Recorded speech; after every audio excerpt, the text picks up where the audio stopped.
네, 제가 뭐 어릴 적에 그 TV에서 봤던 그 장면인데 아마도 여러분들도 기억하실 겁니다. 물론 제가 이 기억이 좀 정확하지는 않은데 그 시골에 이렇게 그 방송국 관계자들이 이렇게 방문해가지고서는 그 시골 할아버지 할머니한테 이렇게 인터뷰하고 이런 장면인데 그때 그 할아버지 한 분이 아니 뭐 다른 분들도 그랬지만 카메라를 이렇게 정확히 이렇게 딱 응시하지 않으시고 약간 몸을 이렇게 돌리셔가지고서는 그 무슨 말씀을 하냐면 아들아 며느리야 난 잘 있다. 난 아무것도 필요 없다. 근데 옆집 보일러 바꿨다 하더라. 뭐 이렇게 하는 그 방송 있었거든요. 네, 기억하시는 분 계시죠? 근데 방금 이 할아버지 말씀을 한번 잘 생각해 보세요. 나 잘 있다. 아무것도 필요 없다. 근데 옆집은 보일러 바꿨다 하더라. 이 얘기가 진짜 할아버지가 아무것도 필요 없다는 말씀을 하신 거 맞습니까? 혹시 그 옆집이 그 보일러 바꿨다라는 그 모르는 정보를 알려주려고 그 말씀을 하셨겠습니까? 그게 아니죠. 우리가 그 얘기를 딱 듣는 순간 아주 할아버지 지금 보일러 필요하신가 보다 이게 딱 느껴지잖아요. 네. 근데 할아버지가 그렇게 말씀하셨는데 그 아들과 며느리가 아 그러세요? 좀 필요하신 게 진짜 없군요. 그러면 필요하실 때 뭐 필요한 거 있으면 말씀하세요. 이렇게 얘기하면 답답한 상황이 펼쳐지는 거 아닙니까? 네. 그러니까 뭐 한편으로는 또 할아버지도 그냥 말씀하실 때 나 필요한 게 없다 이렇게 말씀하지 마시고 그냥 야, 나 이번에 좀 보일러 좀 바꿨으면 좋겠다. 그냥 이렇게 말씀하셔도 되는데 왜 이렇게 돌려서 말씀하실까라고 또 생각해 본다면 또 한편으로 이 자식한테 미안해서 그렇게 말씀하시는 거 아니겠습니까? 네, 그럼에도 필요는 한데 미안은 하고 해서 그 두 마음이 공존하니까 그런 식으로 말씀하신 게 아닌가 싶은 생각이 드는데요.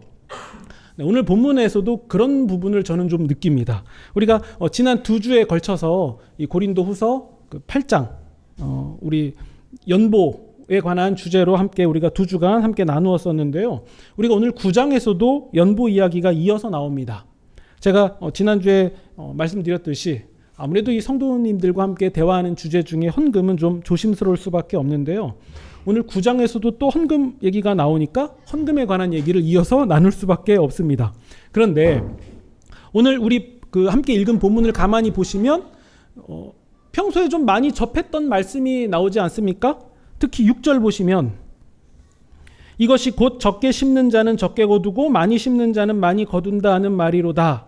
각각 그 마음에 정한 대로 할 것이요 인색함으로나 억지로 하지 말지니 하나님은 즐겨내는 자를 사랑하시느니라. 네, 이 말씀은 우리가 뭐 이렇게 낯선 말씀도 아니고 가끔 이 성구영신 예배 때 이 말씀 뽑기를 하면은 이 말씀을 뽑으시는 분들도 종종 계십니다.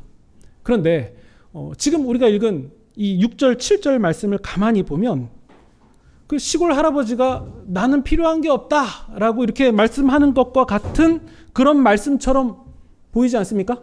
우리가 그냥 쭉 읽어가니까 그런 뜻인가 보다라고 하는데 이게 내가 받은 편지다라고 생각하면 이게 좀 그 내용이 읽혀요. 우리 7절 보시면 7절에서 마음에 정한 대로 구제 헌금을 하라라고 바울이 말합니다. 그리고 인색함으로나 억지로 하지 말라. 그러니까 자발적으로 해라라는 얘기를 하면서 하나님은 즐겨내는 그러니까 기쁜 마음으로 내는 자를 사랑하신다라고 말씀하는데요.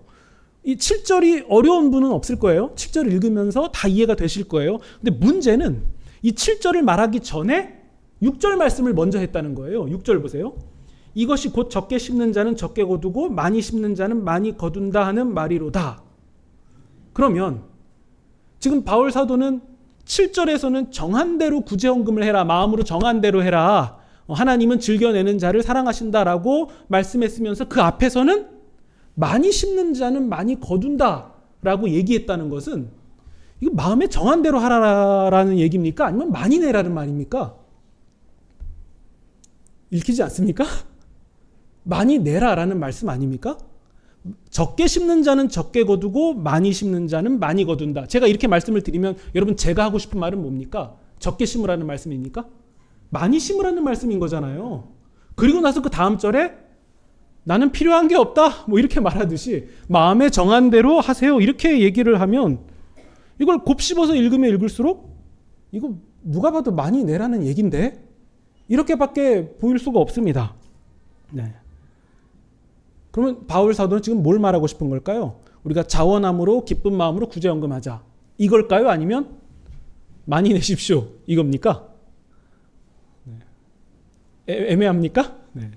아무리 봐도 여러분 많이 내라라는 말을 하지 않았다고는 할 수가 없어요. 지금 많이 심으라라는 말을 분명하게 하고 있는 건 맞거든요.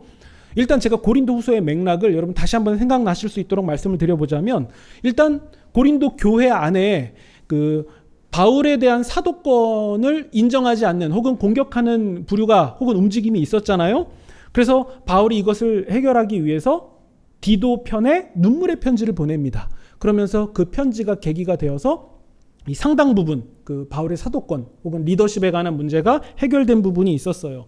물론 뭐 완전히 해결된 것은 아니지만 그래도 이 관계 회복을 향해서 가는 방향으로 지금 흘러가게는 되었거든요. 그때 바울이 이제 시선을 돌려서 자꾸 이 교회 안에 있는 문제들, 고린도 전서까지 같이 얘기해 보면 뭐 10가지 주요 문제들이 있었잖아요. 뭐 부활을 믿지 않는 문제도 있고, 뭐 송사 문제도 있고, 뭐 은사 문제도 있고, 이런 문제를 비롯해서 바울의 사도권 인정 문제까지 교회 내부의 이런 복잡한 이 문제들에만 시선을 고정할 게 아니라 이제 우리는 시선을 크게 돌려서 우리가 하나님의 뜻을 향해서 나아가고 또 우리가 교회다울 수 있는 일들을 해보자라는 그런 차원에서 바울이 성도를 섬기는 일, 곧 예루살렘 성도들의 어려운 상황에 우리가 동참하자, 이 일을 제안하게 됩니다. 우리 1절 보시면 성도를 섬기는 일, 이 말은 예루살렘 구제헌금을 말하는 것이거든요. 네, 이 예루살렘 구제헌금에 대해서는 내가 쓸 필요가 없을 정도로 여러분들이 굉장히 잘하고 있다는 것을 제가 알고 있습니다. 2절. 저는 여러분들의 그 열정, 열의 혹은 원함을 제가 잘 알고 있습니다. 나 바울은 마게도냐 지역 사람들에게 아가야는, 여기서 아가야는 고린도 교회를 말하는 거예요. 아가야는 더 먼저 1년 전부터 구제헌금을 준비해 왔다는 것을 제가 마게도냐 교회들에게 자랑도 했습니다. 네. 여러분의 이 열심 소식을 듣고 사람들은 더욱 분발냈던 부분도 있습니다. 3절. 그런데 이 형제들, 여기서 이 형제들은 추정컨대 디도 일행을 말해요. 헌금을 전달하는 디도 일행을 말하는데 이 형제들을 너희에게 먼저 보낸 이유가 있다. 그게 뭐냐면 우리가 너희 고린도 교회를 마게도냐 교회에게 다 자랑해 놓은 것, 이것이 그냥 그 무색하지 않게 빈말이 되지 않게 내가 너희를 먼저 살짝 언지를 줘서 준비할 수 있도록 내가 디도 일행을 먼저 보낸 거야. 4절. 생각해봐라. 내가 마게도냐인들에게 너희들 자랑 다 해놨는데 너희들이 막상 구제헌금을 하나도 준비하지 않았다는 사실을 마게도냐 사람들이 보게 되면 너희도 부끄럽고 그런 말을 한 우리도 부끄럽지 않냐?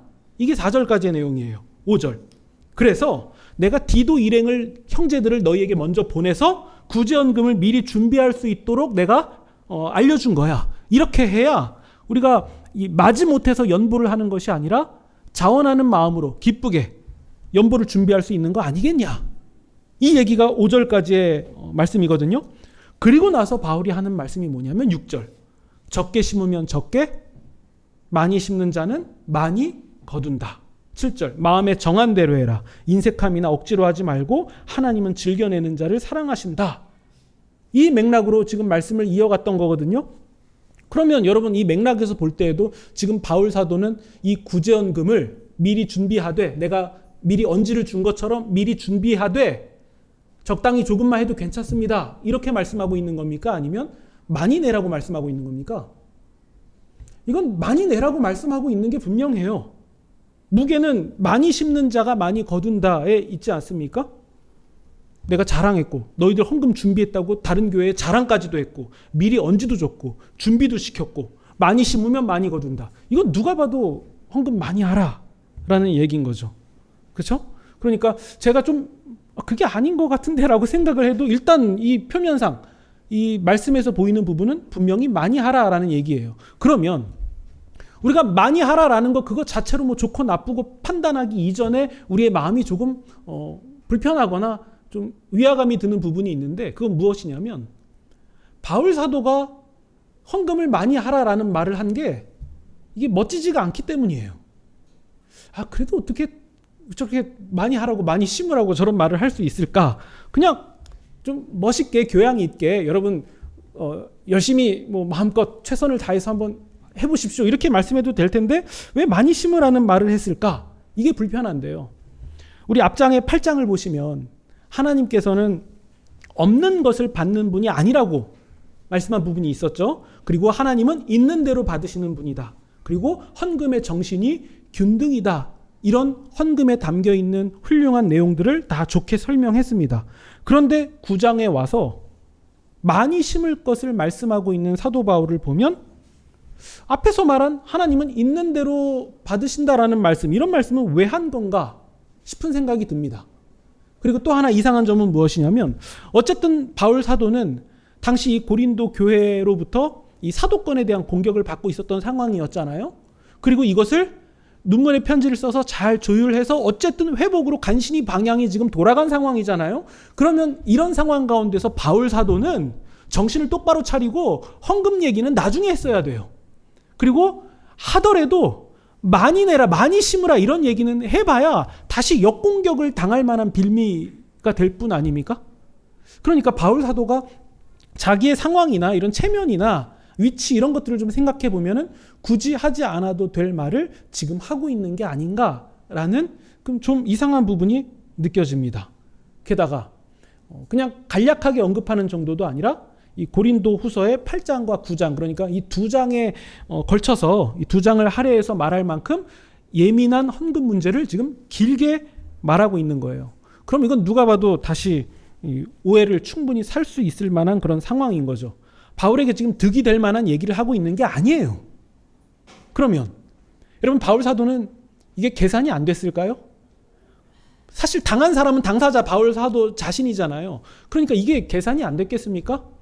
분명히 바울 사도도 그것이 문제가 될 여지나 틈이 생길 수 있다는 것을 알았을 거예요. 그러니까 8장에 보시면 나는 일체 관여하지 않는다. 이 헌금을 예루살렘 교회에 전달할 만한, 여러분들이 믿을 만한 사람을 세우십시오라는 말까지도 바울이 했던 거예요. 그러니까 바울도 알고 있으면서도 길게 지금 연보에 관한 얘기를 계속 하고 있었던 거죠. 그러면 바울 사도는 지금 왜 몸을 안 사리고 있는 걸까요? 우리가 이 문제를 해결하기 위해서는 바울의 입장 혹은 관점이나 시선에서 우리가 접근해야 그 실마리를 좀 찾을 수 있을 것 같습니다. 여러분, 우리는 아무래도 현대인이고 그 돈에 대해서 더 예민한 시대를 살고 있기 때문에 아무래도 이 많이 심으라라는 이 말을 보면 돈, 그러니까 정확히 말하면 액수를 생각하지 않을 수가 없습니다. 오히려 액수만 좀 더 우리가 생각하게 되는 부분이 있는데요. 그런데 바울에 있어서도 한편으로 예루살렘 성도들을 위한 연보는 굉장히 중요한 부분이고 또 어느 정도 모금할 수 있을지도 중요한 문제 아니었겠습니까? 그럼에도 동시에 바울 사도에게 있어서 예루살렘 연보, 그러니까 예루살렘 성도를 돕는 이 헌금은 단순히 구호 활동을 한다거나 그냥 어떤 금전을 전달하는 그 정도의 일이 아니라 이방인 교회와 유대인 교회가 벽을 허물고 하나가 되는 이 연합을 보여주는 상징적인 이 사역이었거든요. 이방인 교회와 유대인 교회가 하나가 된다. 제가 금요일에도 같은 비슷한 설명을 드렸습니다. 제가 회사의 그 주식 지분을 갖고 있는, 그러니까 어떤 회사가 있는데 그 회사의 주식 지분을 제가 갖고 있다고 해봅시다. 근데 뉴스에서 그 회사가 어렵다는 소식이 딱 떴네요. 그럼 제가 볼 때 아이고 저 회사 어렵구나, 제가 이럴까요? 아니죠. 예민하죠. 다른 때 같았으면은 아이고 요즘 회사들 다 어렵나 보다 이러고 넘어가지만 제가 거기에 주식 지분이 있으면 이건 제 일인 거예요. 아니, 왜 어려워? 아니 또 무슨 짓 했어? 하면서 예민해지지 않겠습니까? 그 회사의 어려움과 제가 지금 묶이는 거예요. 그 회사와 제가 하나가 돼버리는 거죠. 마찬가지로 이방인 교회가, 고린도 교회가 예루살렘 교회의 어려움에 동참해서 모금 운동을 해서 전달한다는 이 일은 유대교회, 예루살렘 교회와 고린도 교회, 이방인 교회가 지금 하나가 되는 놀라운 일들이 일어나는 거예요. 이 일은 바울 사도가 계속 외쳤던 복음하고도 같은 맥을 하고 있고, 아니면 이게 눈으로 드러나는 사례가 될 수 있는 거죠. 로마서나 갈라디아서를 보면, 특히 갈라디아서 3장 28절에 보면 바울이 이렇게 말합니다. 유대인이나 헬라인이나 종이나 자유인이나 남자나 여자나 다 주 안에서 하나다. 이게 갈라디아서에서 바울이 전하는 복음의 내용이거든요. 거기에 유대인이나 헬라인이나 하나다라고 말하죠. 이방교회와 유대교회가 주 안에서 하나다. 이것은 복음과 방향이 같이 가고 있었던 거예요. 그러니까 바울 입장에서 볼 때에는 이 이방 교회가 모금을 해서 예루살렘 교회의 어려움에 동참하게 되는 이 일은 그냥 좋은 구호 활동 정도가 아니라 이건 복음 그 자체였던 거예요. 반드시 해야만 일이었던 거죠. 해야만 하는 일이었기 때문에 그래서 바울 사도가 이 모금 얘기를 하면 자기가 불편해질 수도 있는 상황이 계산됨에도 불구하고 이걸 하자고 길게 자기가 오해를 살 수 있음에도 불구하고 이걸 고집스럽게 말하고 있었던 거예요. 이거 우리가 해야 된다고. 그러면 우리가 일단 여기까지는 이해할 수 있습니다. 그런데 굳이 6절처럼 적게 심은 자는 적게 거두고 많이 심는 자는 많이 거둔다라는 말씀까지 해서 굳이 많이 내라는 말을 이렇게 좀 노골적으로 해야 될 필요가 있었겠습니까?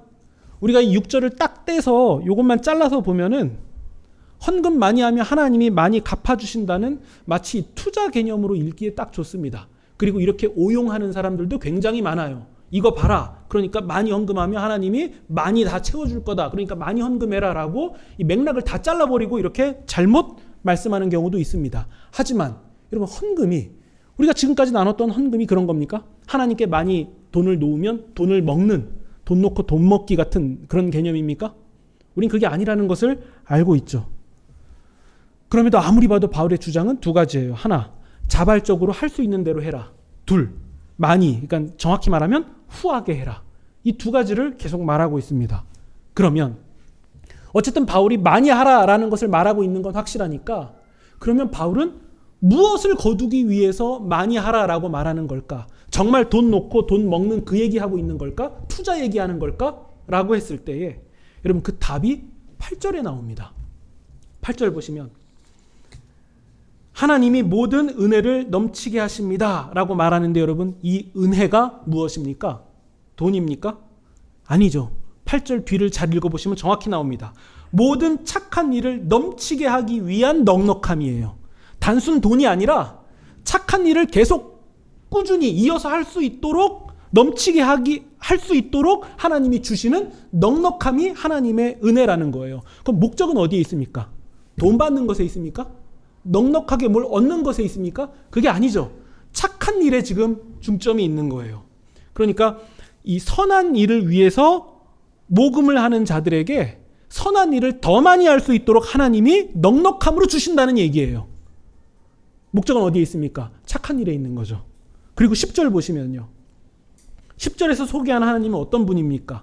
심는 자에게 씨와 먹을 양식을 주시는 분이 하나님이십니다. 그러니까 지금 하나님은 공급하시는 분이라는 사실을 알려주고 있는 거거든요. 근데 우리도 이런 말씀을 볼 때마다 자꾸 우리 중심적으로만 생각해서 하나님이 나에게 주시는 분이다.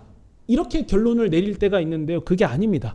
하나님은 그리고 이 본문 말씀은 하나님이 심는 자에게 씨와 먹을 양식을 주시는 목적을 지금 분명하게 말하고 있어요. 그건 무엇입니까? 중요한 부분인데 이 부분이 가장 중요한데 우리의 의의 열매를 늘려주시는 데에 있다는 거예요. 하나님이 주시는 분이다. 왜? 그러니까 하나님이 왜 주시냐? 우리의 의의 열매를 풍성하게 늘려주시려고. 그러니까 핵심은 우리가 뭐 얻는 거에 있는 게 아니라 의의 열매에 있었던 거예요. 아까 앞절에서는 선한 일에 있었고 여기에는 의의 열매에 있었다는 거죠. 그러면 사도 바울이 지금 많이 심으라, 많이 내라, 많이 심으라 이런 말씀을 한 목적은 어디에 있습니까? 의의 열매에 있었던 거예요. 의의 열매. 여러분들이 의의 열매를 많이 거두어야 되기 때문에 할 수 있다면 많이 해라, 넉넉하게 해라 라고 말씀하고 있었던 거죠. 그러니까 여러분 우리가 좀 정확하게 봐야 되는 부분은 무엇이냐면 지금 바울 사도는 물질의 열매, 돈의 열매, 부유의 열매를 얻으라고 지금 말하고 있었던 것이 아니에요. 많이 헌금하면 부자가 된다는 말, 이 말은 틀린 말이죠. 예수님하고 상관없는 자의 주장일 뿐이에요. 바울이 많이 심으라고 인색하지 말고 후하게 말하라 이렇게 말한 목적은 투자가 아니라 우리에게 의로운 삶이 풍성하게 되는 것, 이것을 말하고 있었던 거예요. 우리의 의로운 삶이 풍성하게 될 수 있도록 여러분 할 수 있다면 많이 하십시오. 이 말씀을 하고 있었던 거죠. 그리고 한 가지가 더 있습니다. 우리 11절 보시면 이 너그럽게 연보하는 이 일로 말미암아 많은 사람들로 하여금 하나님께 감사를 하게 합니다.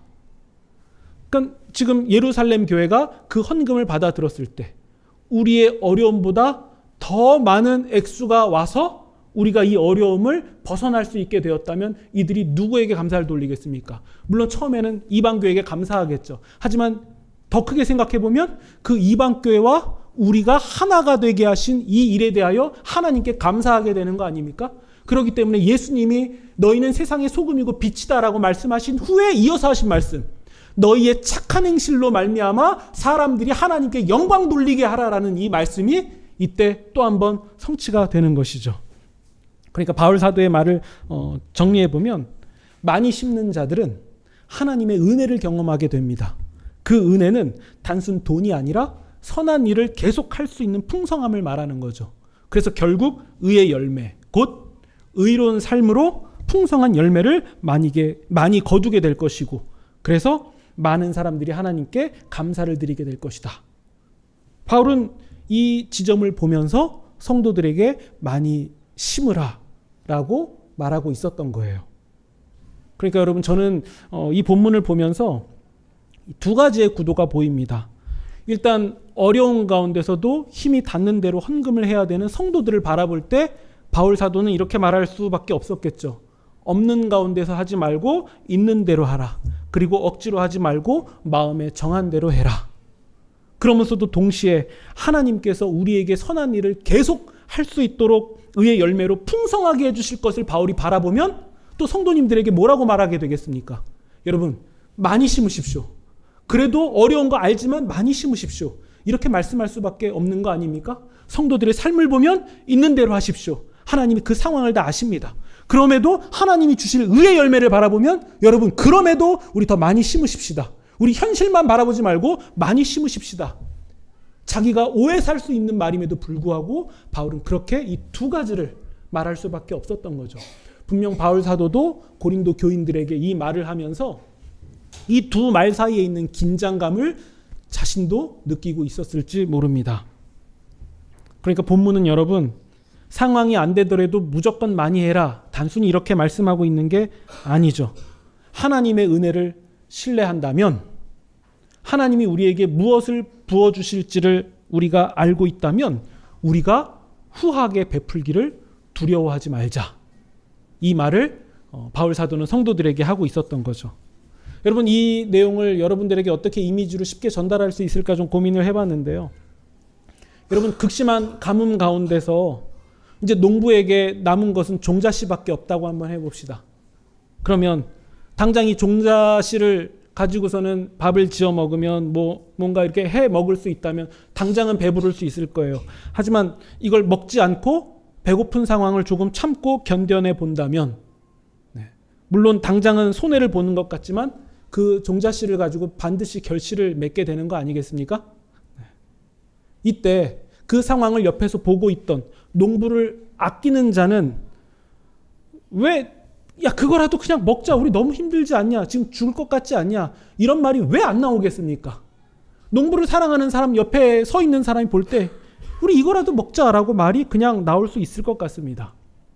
그러니까 더 챙길수록 더 많이 거둔다라고 하는 말은 분명 이 농부를 힘에 붙이는 상황까지 이렇게 내몰아가는 말인 것처럼 보일 수도 있겠지만 그 농부의 미래와 나중 상황과 열매를 바라보면 우리가 더 많이 심어야 되니까 그 종자씨 먹지 말자라고, 우리가 더 많이 심자라고 말할 수도 있는 거예요. 지금 가뭄 가운데 이 배고픈 농부에게 종자씨를 더 많이 심자라고 말하는 것은 그 농부를 나쁘게 말하는 것도 아니고 다른 사심이 있어서 한 말도 아니고 나중을 바라보기 때문에 정작 이 농부에게 좋은 것이 무엇인지를 생각해 봤기 때문에 그래서 우리가 더 많이 심자라고 말하게 되는 부분이 있었던 거 아닙니까?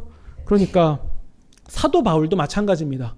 고린도 교인들에게 우리가 더 많이 심자라고 말했던 것은 아마도 이 종자씨와 같은 맥락으로 말한 것이 아닌가, 우리는 이렇게 이해를 할 수 있습니다. 바울의 시선은 어디에 있었습니까? 하나님이 부어주실 은혜, 그리고 풍성하게 맺힐 열매를 바라보고 바울은 이런 말씀을 하고 있었던 거예요. 그러니까 이런 맥락 없이 우리가 글자만 본다면 바울은 지금 헌금 많이 해라 라는 말을 하는 것처럼 보일 수밖에 없었을 거죠. 여러분, 우리가 지난 2주에 걸쳐서 오늘뿐만 아니라 지난 2주에도 연보에 관해서 말씀을 드렸습니다. 그래서 오늘은 우리가 이 관점을 가지고 조금 더 확대해서 적용해도 괜찮을 것 같습니다. 여러분, 사실 우리의 삶을 이렇게 보면 믿음 따로, 그리고 우리의 먹고 사는 문제 따로 이렇게 나누는 경향이 뚜렷하지 않습니까? 우리가 이 두 기준을 가지고 우리의 삶을 살아가고 있지 않습니까? 구원이라는 것은 당장 지금 시급한 문제가 아니라 죽은 후에나 있을 일이고, 당장은 지금 내 인생의 어떤 윤택함이라던가 아니면 지금 내가 가진 자원에서 나의 여유와 윤택함이 온다라는 거, 아니면 우리 자녀들의 미래는 지금 내가 어떤 학원을 선택하는 거에 따라 달려 있지 않겠는가, 이런 고민과 걱정에서 있다는 거, 혹은 우리 가정의 미래는 지금 내가 받는 월급이라던가 아니면 합리적 계산과 판단과 계획에서 온다라고 생각하는 이런 지점들, 우리가 이렇게 믿고 있었던 부분이 있지 않습니까? 근데 여러분, 우리가 살아온 인생의 여정을 돌아봐도 실제로 그렇지 않다는 것을 여러분 경험하지 않았습니까? 실제로 우리가 계산하고 계획한 대로 흘러오지 않았고, 우리는 신자로서 어느 순간 우리가 찬송의 고백처럼 지금까지 지내왔던 것 다 주님의 은혜였다라고 고백하는 순간이 반드시 있었잖아요. 사람들에게 이것을 어떻게 논리적으로 설득하지는 못하겠지만 내가 부인할 수 없는 하나님의 은혜 때문에 여기까지 왔다라고 고백하는 지점이 분명히 있지 않았습니까? 근데 우리가 그렇게 고백하면서도 우리의 믿음 따로, 그리고 우리의 먹고 사는 문제 따로 이렇게 살아왔던 이유는 무엇이냐면, 사실은 우리가 불안하기 때문에 그런 거예요. 실제로 우리의 피부에 와닿는 지점이 불안함이 너무 크기 때문에 어떻게든 내가 할 수 있는 대로 좀 더 확보해야 되지 않을까라는 그런 고민과 근심이 자꾸 찾아오기 때문에, 그래서 사실은 우리 저 깊은 내면에도 원치는 않았지만 먹고 사는 문제와 믿음의 문제를 별건 처리해서 다르게 다루고 있었던 거죠. 오늘 본문의 구제헌금도 마찬가지입니다.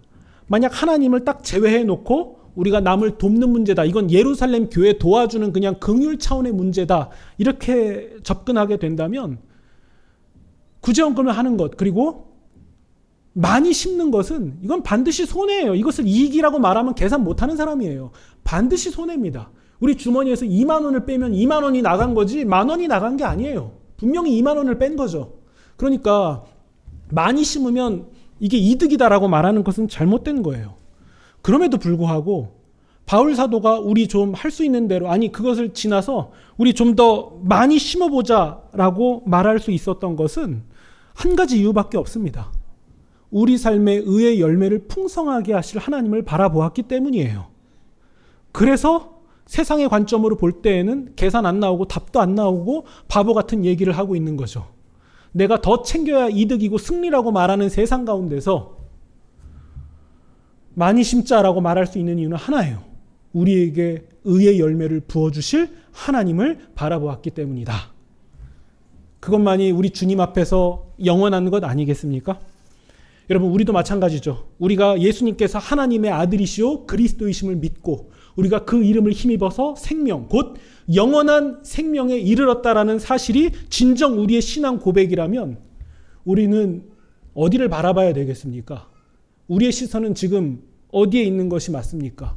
우리의 유일한 소망, 우리의 유일한 지향점이 우리 구주 예수님이라는 신앙 고백을 우리가 하고 있다면 우리는 우리의 현실을 봐야 됩니다.